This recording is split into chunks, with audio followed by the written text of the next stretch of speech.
What is happening, guys? ARCHIEzzle here, and welcome to another video. ARCHIEzzle. I hope you guys are having a great day. Today's video, as you can see on the title, it's about having a brand new baby, being a brand new military father. This is something that I haven't really talked about that much, but you guys should be tracking. A little bit about myself. My name is Sergeant Massey, ARCHIEzzle on YouTube. I am an active duty soldier in the United States Army, and go check out my other videos in this channel to know more about me. I have been in the Army for about 7 years. I am married to my wife Flor. She was prior service. She got out when we had Ileana. But throughout all this time that I've been doing military vlogs, Army vlogs, specifically about my family and different things here and there, mostly Army stuff, I guess, majority of the time, I never really talked about having a baby, a brand new baby, being a brand new father, especially being in the military. Okay, so a little bit of background about myself. Let's backtrack a little bit. My first duty station was in Vilseck, Germany. I was there from 2011 to 2014 as an Army medic attached to 2CR in fires, field artillery. So I was a line medic in field artillery. My wife was also a medic. She was in a Charlie med, meaning a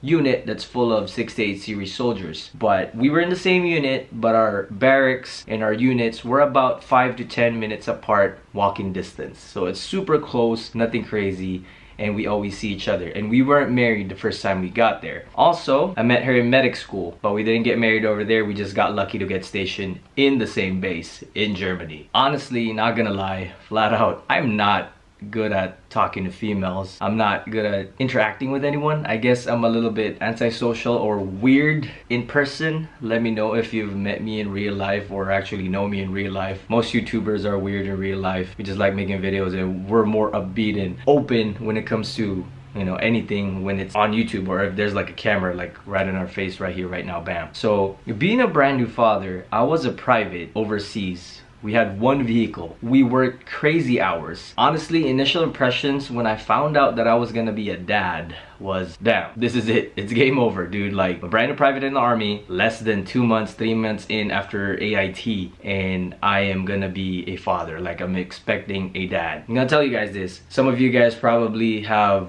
a lot of kids already, no kids, planning to have kids, or about to have kids. So, main advice, I guess, is just to chill, relax, seek for advice from someone you know who's a great dad, or at least someone that you know is good with kids and balancing time.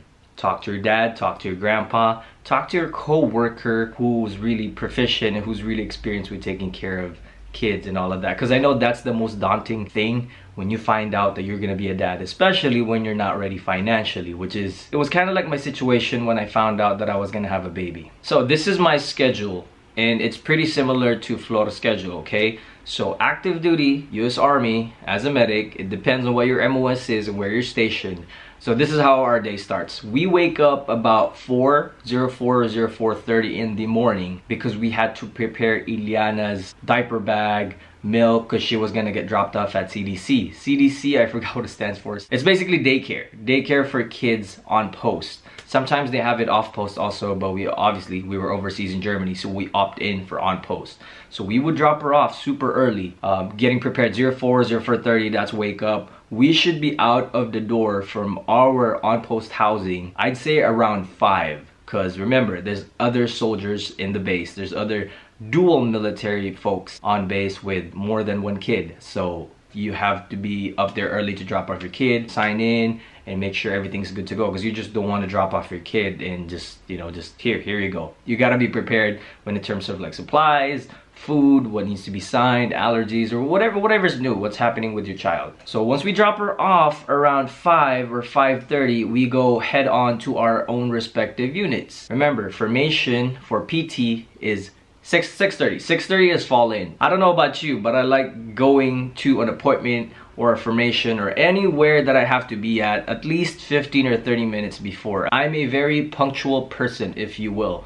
So 5:30, 6, we only had one car. It was on post. It wasn't really a big post, but if you walk that far, especially, you know, it's gonna be hard because you're gonna be from the house to the daycare to your own respective unit. So it was kind of like of a hassle, but most of the time Flor got the car. We had that Jeep, that's why we bought it overseas, on post, on base. Yes, you can buy brand new vehicles, used vehicles on post from other soldiers, and there's also a US dealership on post. So once that's done, you know, PT, obviously salute the flag, fall in at 6:30. Usually PT ends around 7:30 in the morning, around 8 in the morning, and then from that time I have to link up with Flor, or I'll have to run back home after doing PT, which is about like 3 miles away from my unit, and you know, just make it in time so I can shower, shave, get ready for the day, get into my ACUs, and be in formation by 8:45, because 9 o'clock is start of the workday. So I mostly worked in the line, so it was motor pool. That was my place of duty. There's an aid station in our motor pool. Flor, most of the time,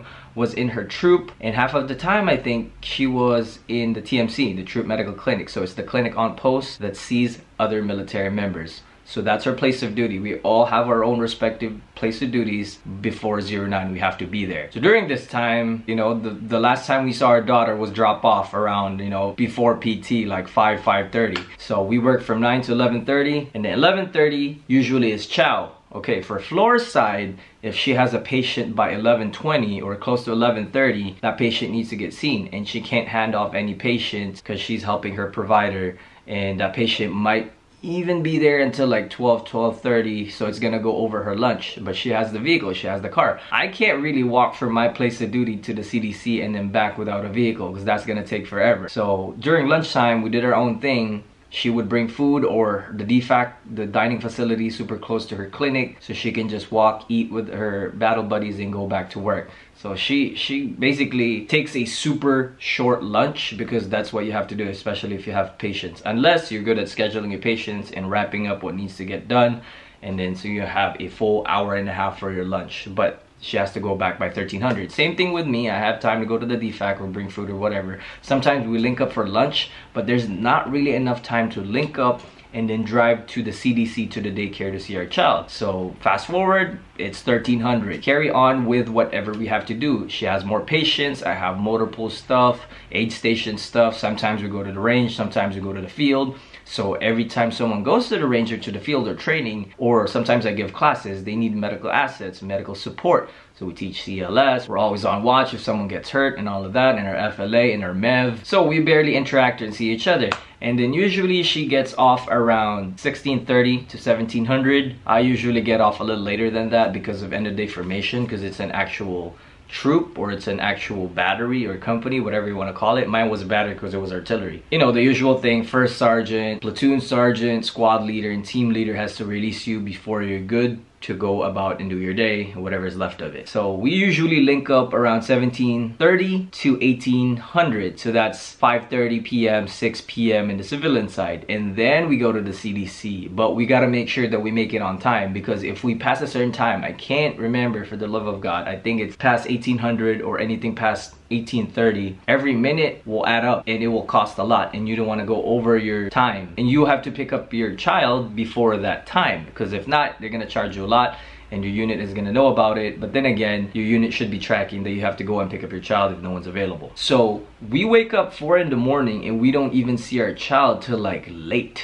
like once we get home, like almost 1900. 7 p.m. And then I had to do homework because I do online classes online. Same thing with Flor. Of course, take care of our child, make sure she's good, feed her, get ready for the next day, our uniforms and whatever we have to do. If I have to go to the field and range again for weeks, it's just crazy. And this is being overseas without any family support. It was fun. We had time to travel on the weekends, you know, do our own thing. But most of the time, it was like that. That's the battle rhythm from Monday to Friday. Sometimes we work Saturdays if we have the field, not the clinic, but we do get a lot of 4-day weekends while overseas and all of that. So if you are a brand new dad, if you are a brand new military family, dual military, or at least one of you is in the military, specifically the Army, this is something that you will come across on a day-to-day life experience and all of that, but there's always a way around it. I know there's gonna be add-on questions like, how were you and Flor able to be stationed in the same place? But I will address that in a later video and all. But overall, it worked out for us. So that was our grind, daily grind from 2011 to 2014. And that's what usually happens if you join the military and you have a child. But it will be a different scenario if you guys deploy.